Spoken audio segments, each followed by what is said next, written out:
જીવન પાથરીમાં જેની આપણે જીવનમાં ખૂબ જ અગત્યતા છે એ આપણી પોતાની ભાષા, વાણી અને બીજું પાણી.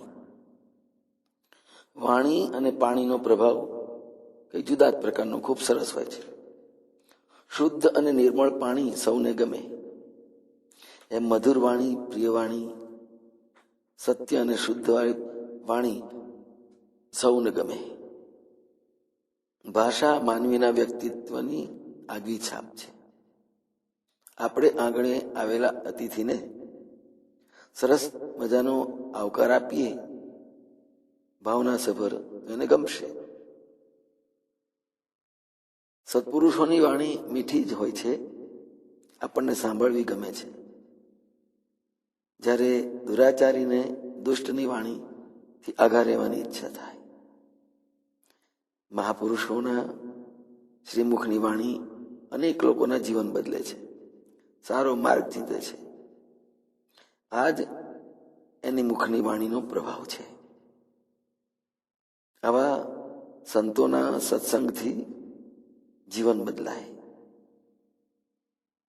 માનવી શું બોલે છે, ઘણા લોકો છે કે એમને પોતાને ખબર નથી હોતી કે હું શું બોલ્યો છું. પછી સમજાય ત્યારે એને પસ્તાવો થાય છે અને પરિણામ ભોગવવું પડે છે. જો આ વાણી ક્યારેક ઝઘડો પણ કરાવે, ક્યારેક સમાધાન પણ કરાવે. પાણીનો પ્રભાવ પણ આવો જ છે.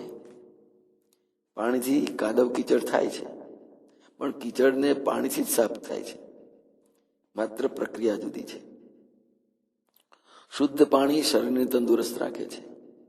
શુદ્ધ વાણી, મધુર વાણી માનવીની પ્રતિષ્ઠા કરાવે છે અને વ્યક્તિનું વ્યક્તિત્વ તંદુરસ્ત બને છે.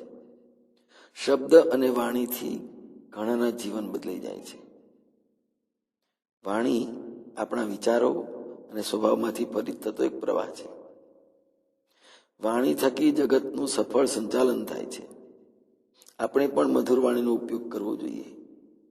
વાણી અને પાણી શુદ્ધ હોવા જોઈએ.